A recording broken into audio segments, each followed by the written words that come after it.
Appreciate your all being here. Afterward, I got told to make sure you turn that thing on. I didn't. All right. Now I've got a little more freedom of movement, but did you all look outside just now? What are you doing in here? If I didn't have to be.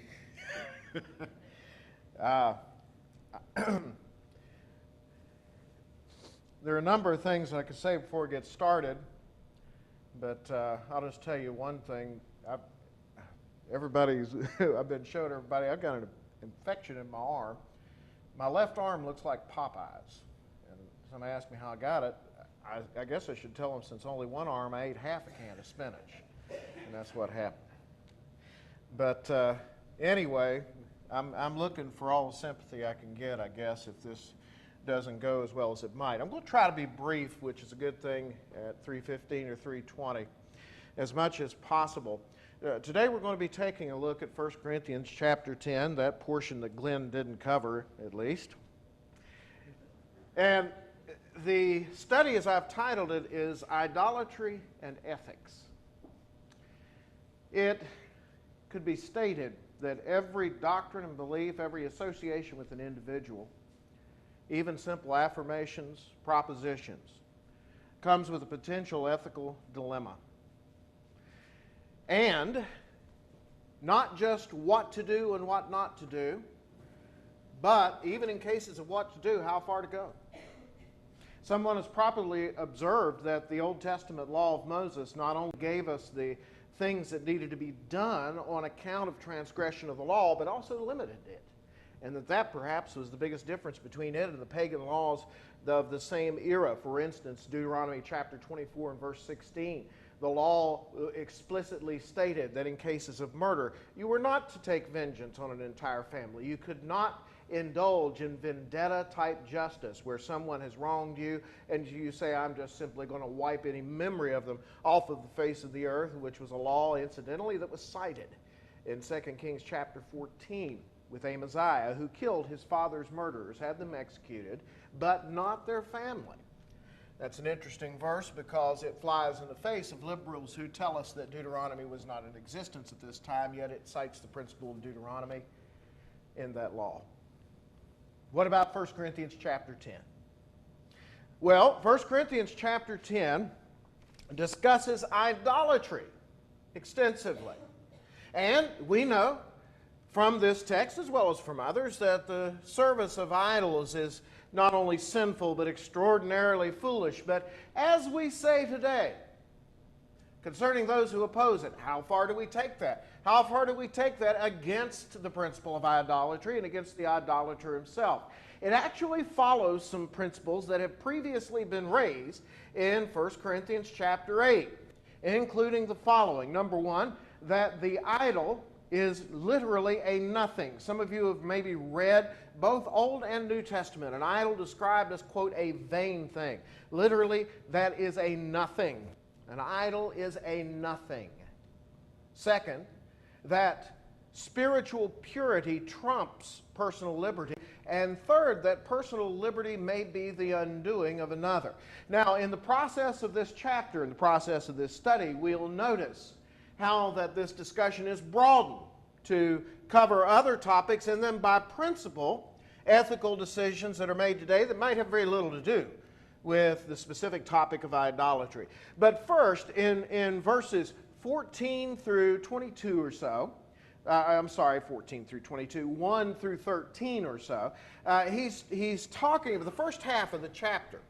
He's talking about the perspective on idolatry. And he first seems to make the claim in this section that idolatry is an ever-present danger, which is a principle that I believe has been largely ignored, at least in congregations of the Lord over the past several generations. I think that what he's talking about here has been somewhat dismissed. Lessons on idolatry, references to idolatry, would focus, seemingly in my experience, almost exclusively on what's taught, say, in Colossians chapter 3 and verse 5 about covetousness. Covetousness which is idolatry. One of the things that he said are to be mortified or put to death. Covetousness, which is idolatry. People weren't thinking about literal idolatry mostly in the Lord's church just a few years ago, because our thinking was that the idols were confined to distant shores in some far-off pagan nation. And so we didn't really have to think much about that. So when we talked about idols, we would talk about covetousness. And that's fine that people did that. That's an obvious application, and it's one that Paul made about worldliness and its similarity to literal idolatry. To have done otherwise would have been to preach against... Before I give you the punchline, it's just possible that maybe one person out of this crowd never heard this story, so I'm going to tell it to you, although I think almost everybody else has. The one about the guy that was preaching in Kentucky, I bet almost all of you heard it. Don't ruin it for me, okay? The first night he preaches against whiskey. And somebody comes up to him and said, "Brother, you may not realize this, but a lot of our members work in distilleries here. This is Kentucky."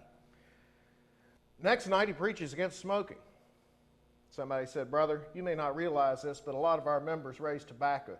This is Kentucky." Third night he preaches against gambling. The guy said, "Kentucky Derby? Ever heard of it?" He says, "What am I going to preach on?" He said, "Why don't you preach against them heathen witch doctors? There's not one of them within 1,000 miles of here." I knew most of you had heard it before. I think that was the spirit that sort of drove what we said about idolatry. Distant shores, maybe somebody somewhere on earth is actually bowing down and worshiping an idol. But we didn't see it as an ever-present danger, and then things changed. The idolaters, the pagans, came to America. And some of the children of Americans converted. You don't need to go to Asia to find idolatry. Find it right out there on the ridge. A remote location in Moundsville, West Virginia is a famous place of idolatry.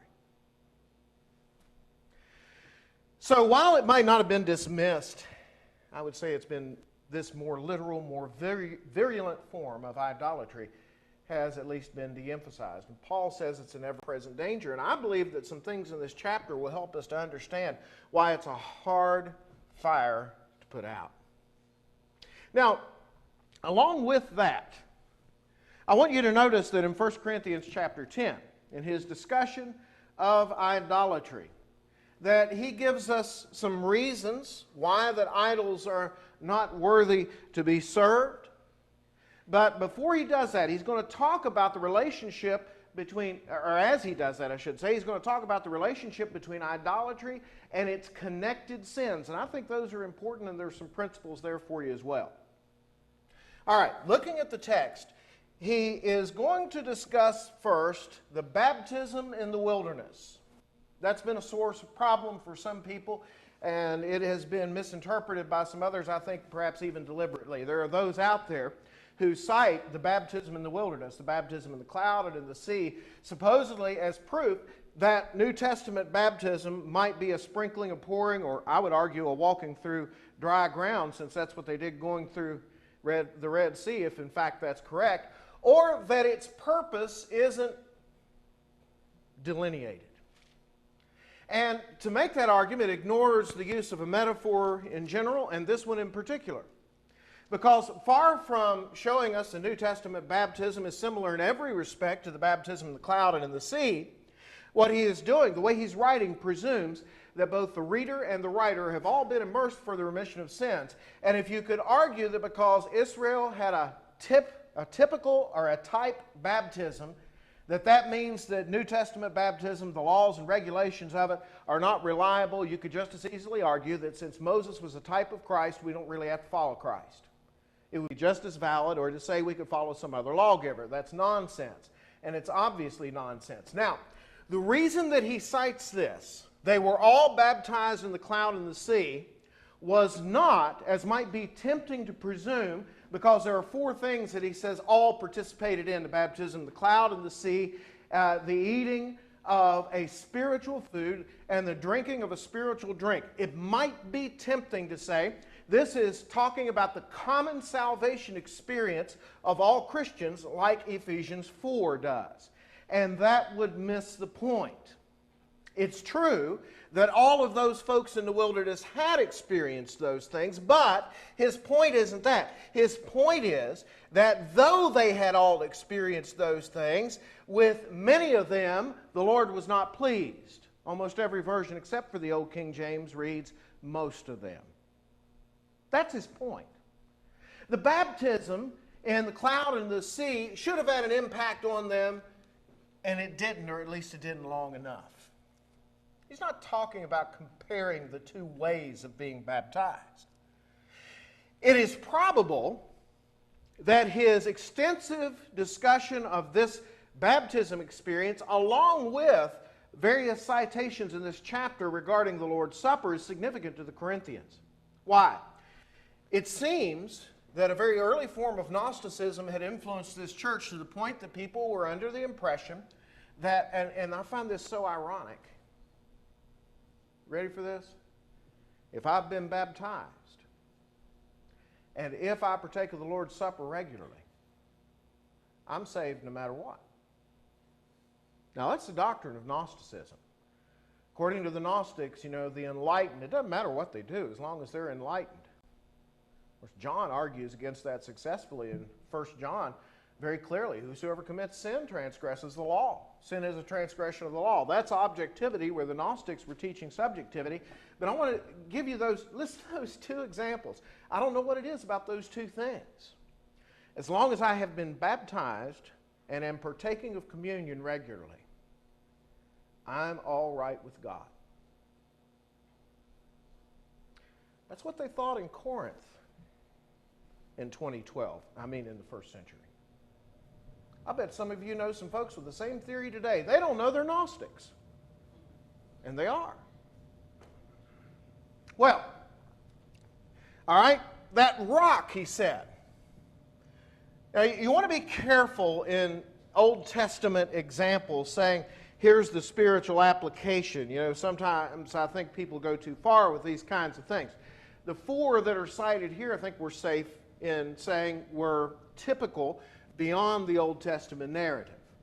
For instance, you got the food, that is the manna, and the drink. Now, Jesus cited those. John chapter 6, he said, I am the bread from heaven. John chapter 7, among many other places, he claimed to be the water of life. Now, the text said they drank of that spiritual rock that followed them.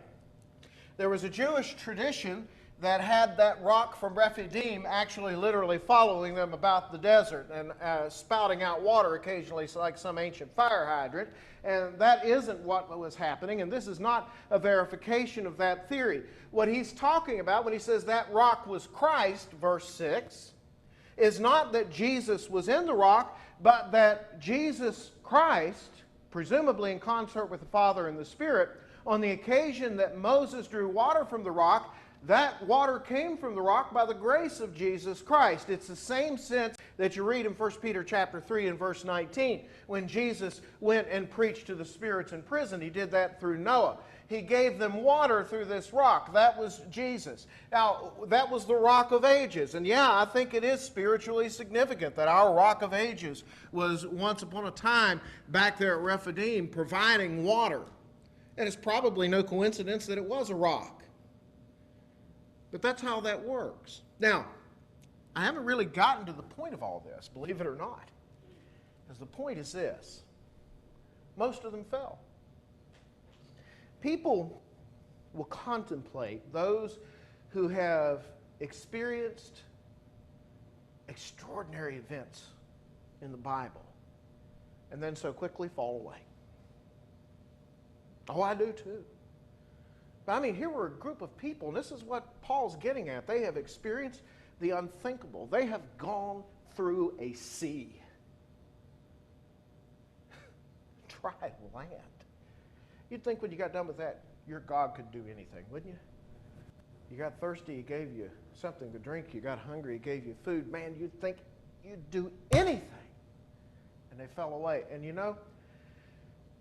I think people miss the bigger picture here. How? How does what God did for them in the wilderness compare with what he's done for a person like you or me who was lost in sin, and he took sin of a person who was bound for hell and he cleansed them, he took it all away, and then a person like that who knows that he's been cleansed and washed and saved goes back into the world, starts wallowing in the mire, 2 Peter 2, verse 22. You tell me which one's worse.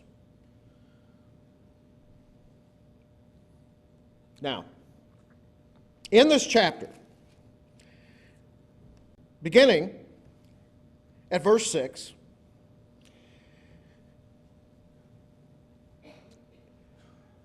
he begins to talk about some of the implications of service to idols, some of which perhaps are not expected.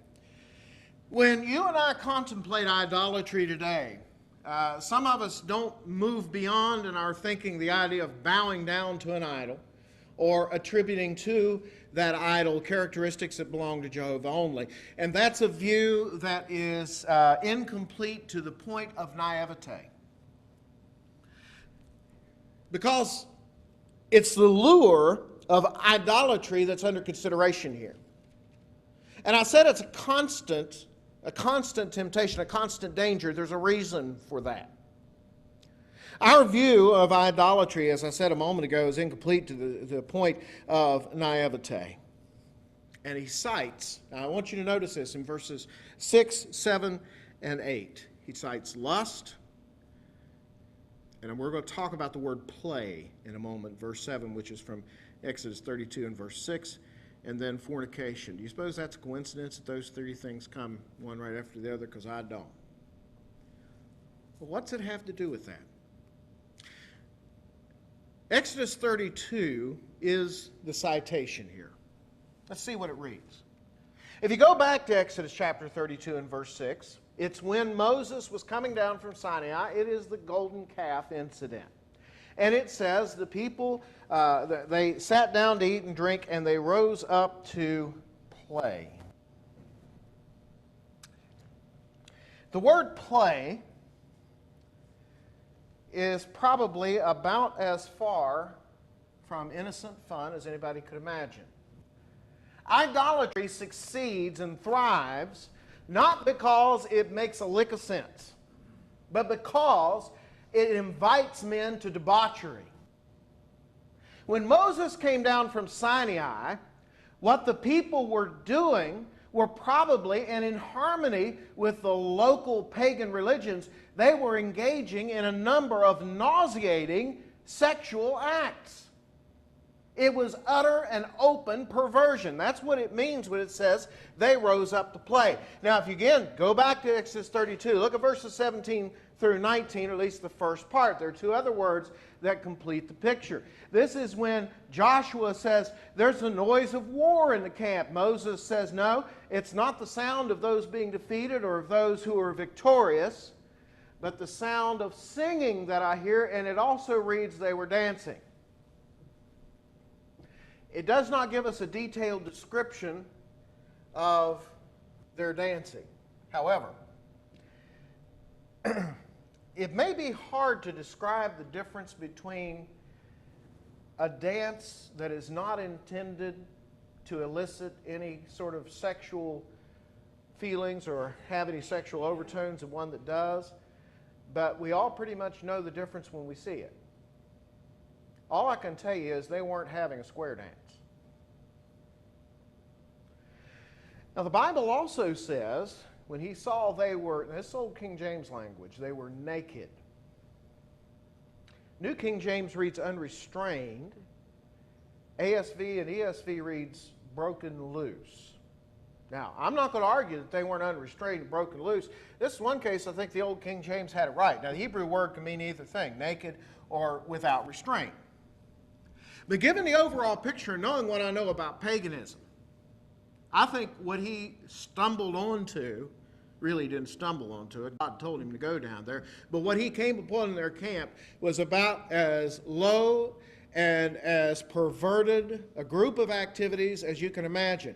Now, one other thing completes the picture. Moses said, I hear singing. Now, at first they thought it was a battle. He said, no, it's singing.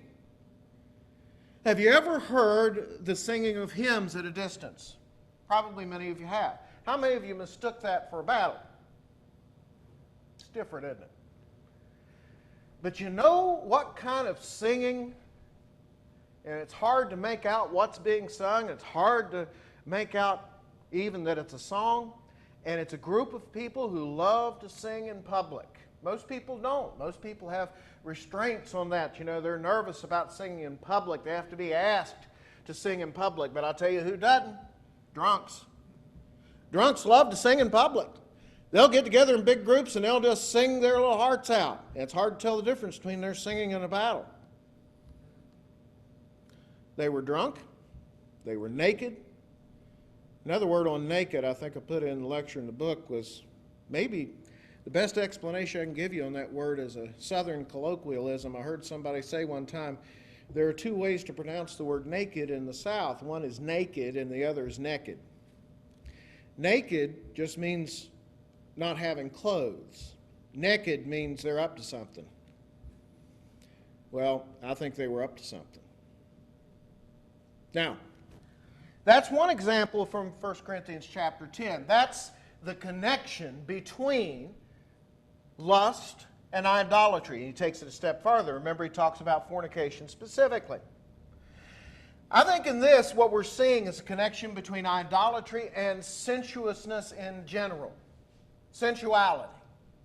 It may not be so, we may not be able to verify in every single case that the staple of all paganism, of all idolatry, is fornication, but it's quite frequent with it. And even if it isn't, it's a general brand of sensuality that includes a false humility that's actually arrogance. I think that explains why so many high-profile entertainers today have gone off into these kinds of weird religions. You know, Madonna and Britney Spears embraced Kabbalah, which is Jewish spiritualism, and Tom Cruise and John Travolta, you know, they're in Scientology. And all the people that I've told you about are marked both by low morals and very few brains. But they do that so that they can say to themselves, just like the ancient pagans said to themselves, not only are we equal to you, but we're actually superior. Why? You live like dogs. Doesn't matter. We are who we are. And I think that you all need to understand the connection between this brand of sensuality, this paganism, and what he's talking about here, because it is very prevalent today. Their variety of spirituality is self-congratulatory, self-destructive, self-deceiving, and they engage in it nonetheless. Now, I want you to look at what happens in the next little section, because he has another Old Testament example from Numbers chapter 25 that, again, takes us maybe even to the next level, because this isn't just about sensuality. This is about a brazen arrogance in sin. In verse 8, neither let us commit fornication, as some of them committed, and fell in one day 3 and 20,000. Now, there are some people who get all upset and say there's a contradiction because Numbers cites 24,000. What they don't seem to recognize is Numbers is talking about all those who fell. Paul said one day.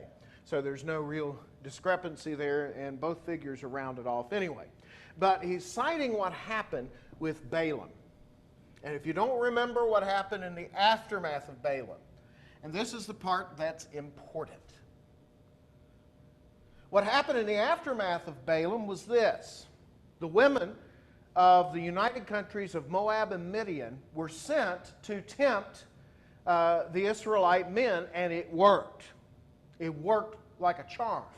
According to Revelation chapter 2 and verse 14, Balaam taught Balak, taught them to cast a stumbling block before Israel by encouraging them to sacrifice to idols and to commit fornication. And so that's what he did. Balaam recognized, I can't curse the people of God. God's preventing me from cursing anyone, but here's what I can do. I can encourage them to curse themselves. And brethren, if we don't get the principle here, we're in big trouble. Let me tell you something. Our enemies can't destroy us. Our enemies might be able to take some lives from some Christians, but they cannot destroy us. Instead, if the church dies, it will be because it committed suicide like it did in the first centuries. The Roman emperors couldn't destroy the church. They did it themselves. We're a little like Gibbons' description of the fall of the Roman Empire in that sometimes we're worried about external forces against us in his fourth reason and not worried enough about corruption within. What happened there? Well, as I said a moment ago, it worked. And I'm of the opinion, there are probably those who will disagree with me, and that's fine, you're wrong, but you can disagree all you like.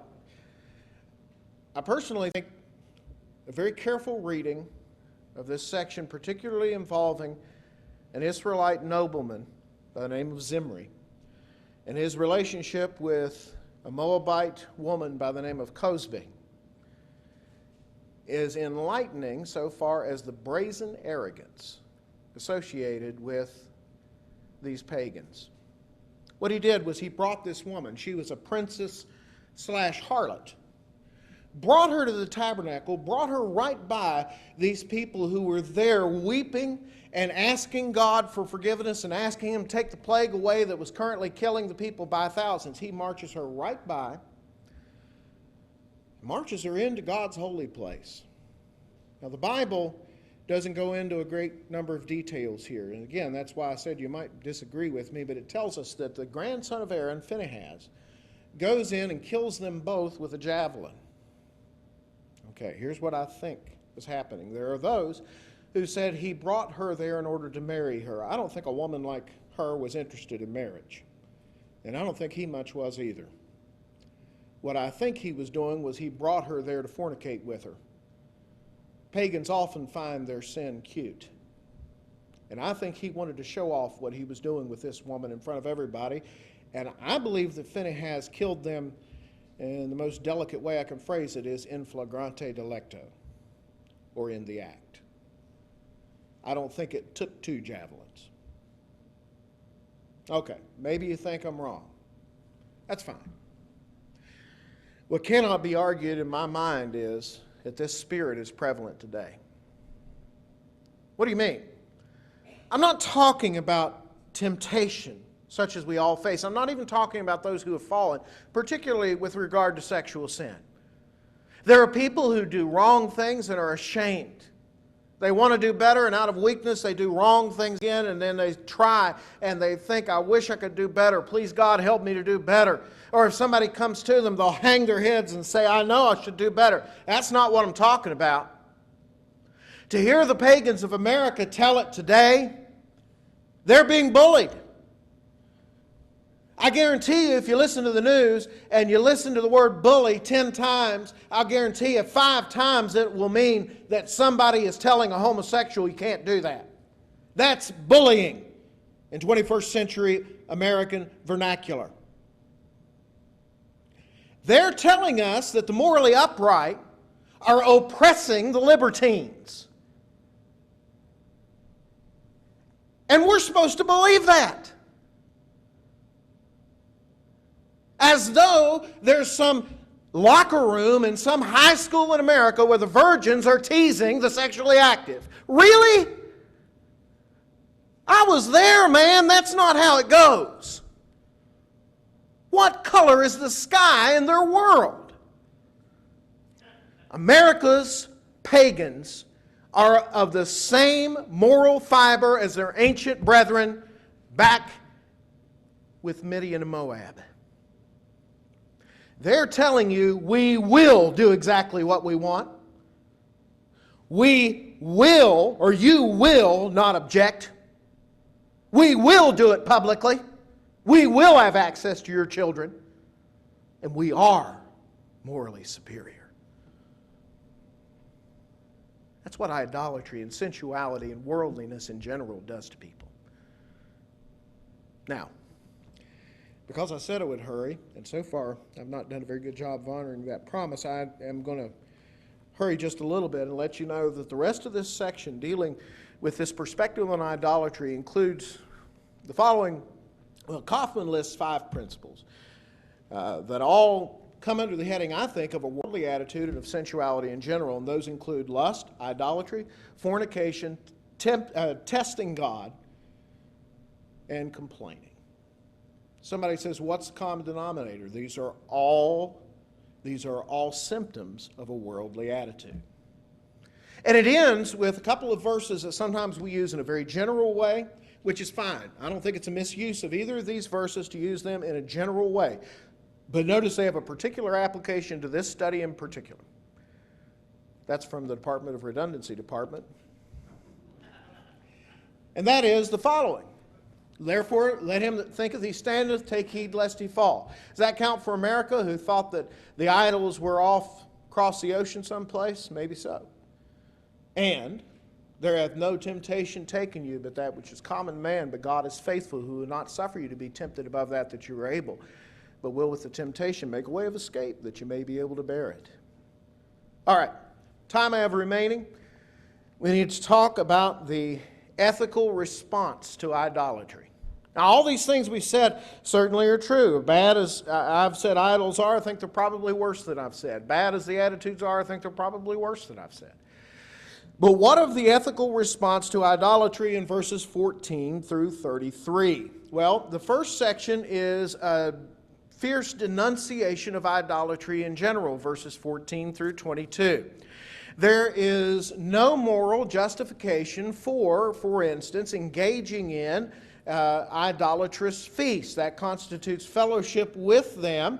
And he gives us 3 principles that help us to understand that. Now, even if idols were purely a figment of the imagination, a nothing, verses 21 and 22, Paul suggests that, or rather 20 and 21, Paul suggests that some of these may have been constructed in honor of actual real demons, which makes the problem perhaps not worse, but more obvious. But the 3 principles he gives are the communion principle. That is, as Jesus said in Luke 22, this is my body, this is my blood, verses 19 and 20. And so one cannot be in communion with the Lord and in communion with idols. Number 2 is the sacrifice principle. That is, when one makes a sacrifice, he's in fellowship with the altar and by extension the Lord of the altar. Number 3 in general, the fellowship principle. You may notice in verse 21, Paul uses this language. He says, you cannot. What's that mean? Kaufman points out it is forbidden. Not that it's not possible, it's forbidden. I would add to that, my thinking is it's unthinkable that someone would do that. Now, if he has us all on the same page, the next thing we need to ask is this, and maybe this is the hardest question of all. What is the ethical response then to idolatry? Indirect idolatry, that is. At this point, we have to talk about some principles. It would be nice if the Bible directly and specifically answered every ethical question that we had.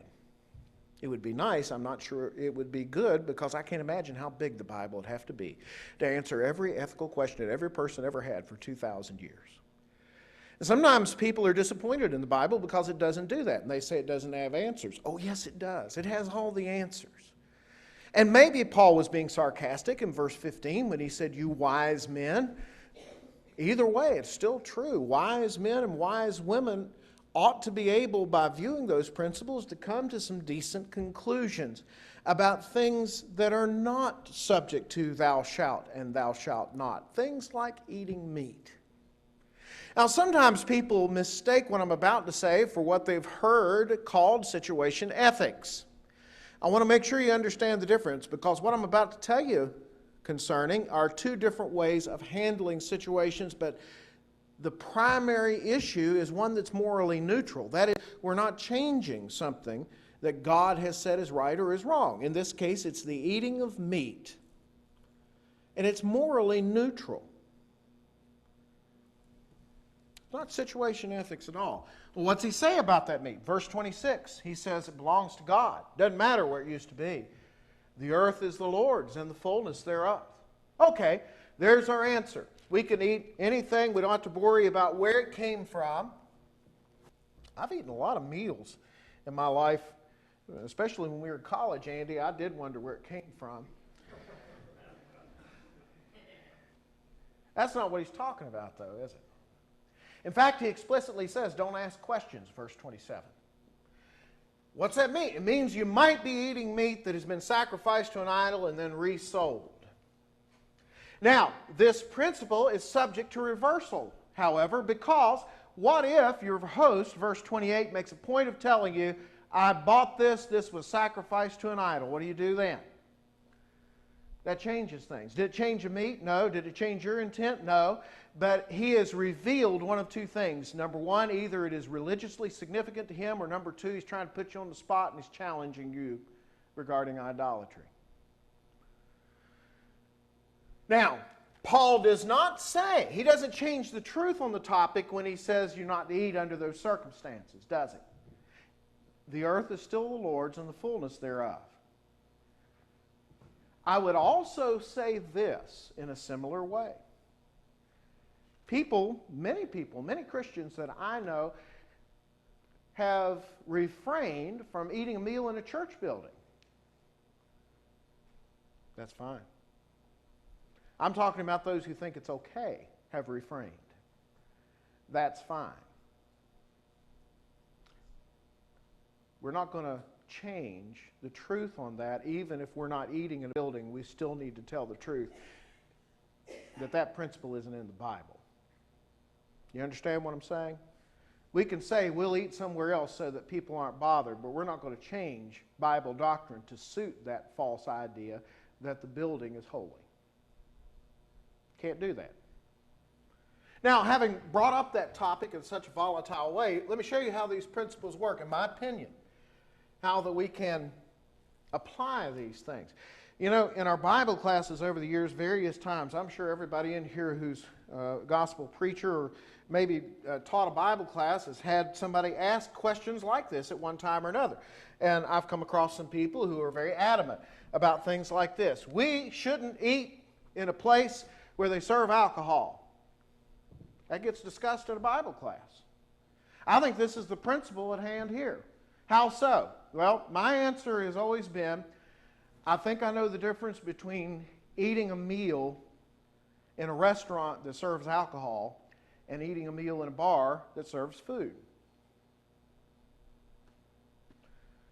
Somebody else says, well, that's not good enough. You just shouldn't do that. Funny thing is, they all buy groceries from stores that sell liquor and buy gas from stores that sell liquor. Every single one of them do. Nonetheless, most of us can see that it would be a violation of these principles to say that a person could go into a bar and eat an otherwise moral cheeseburger because of the significance that's been attached to it at that point. Now, maybe more to the point is this question, and I've had this one come up too. Somebody will say, I just don't think that we should patronize businesses when we know that that person's in a false religious organization and he's using that to their glory. I've heard people say we shouldn't buy things from Catholics. Well, seems to me this principle comes in here. And also there's this principle. Once you have paid for something, once that money's out of your hand, it's not your responsibility. Acts chapter 5 and verse 4, when Peter was talking to Ananias, he said, whilst it remained, was it not your own? And after you sold it, was it not in thine own power? In other words, you had the choice of what to do because you still had the money. And the principle, it seems to me, applies here. How far do you take this? Because the truth is, unless you're dealing only with Christians, they're all going to do something ungodly with the money that you provided them. So somebody says, well, then it doesn't make any difference where we go or what we do then. Are you saying that? No, ma'am, no, sir, I'm not saying that. Because at some point, the other party makes it an issue. How? Let me give you an illustration. A few years ago, 25 years ago, best I can recall, there was a couple, husband and wife, who were professors at West Liberty College. They were very much opposed to abortion and for the government use of funding for abortion. And so they made the news because they refused to pay federal income tax when it was being used for such an ungodly purpose. In so doing, they ignored the explicit commandment given by Jesus in Matthew 22 and verse 21 regarding a corrupt and immoral Roman government. The second thing that we learned from them is this, because I Googled the whole incident and Google has never heard of them. And Google's heard of everything. And so the second lesson is if you mess with the IRS, you're never heard from again. But no, I said I'll give you an illustration to show how this does work. That's how it doesn't work. Let me tell you how I think it ought to work. Another modern day illustration. Can you verify that every time you buy goods or services that your money's not being misused? No, you can't, and I guarantee it is. But sometimes the merchant makes it an issue. Let me give you an illustration. Oreo decided to market rainbow-colored cookies. And they told us we are going to pour money into the legalization of gay marriage, buy the rainbow cookies, endorse the perverts. What are you going to do? As far as I'm concerned, all their cookies are done. All of them. Now, does that mean they did good things with the money before that? Nope. But I didn't ask them the question before that, and they didn't make it an issue before that. Now they have. And if it were possible for me to snap my fingers and kill that company right now, I'd do it. It's pure wickedness, and I think that's what Paul's dealing with. Folks, we can't fix every problem. We can't wage every war. We certainly can't win every war. One thing that we can do is what Paul talks about at the end of the chapter, verses 29 through 33, and that is have a heightened awareness of the needs of those around us, and more than anything, as a priority that all be done to the glory of God. No, we can't answer every question. There are some things that might change from situation to situation. I'll readily acknowledge that. As we close this hour and as we close this block of lectures, I want to remind you of one thing that is not going to change. It's not subject to cultural revision or time revision. It's what our Lord said about salvation in Him. Jesus said, "He that believes and is baptized shall be saved." That's good for every generation. That's right for you. If you're outside of Christ, we're going to sing this song as a song of invitation. We invite you to come as we stand and sing.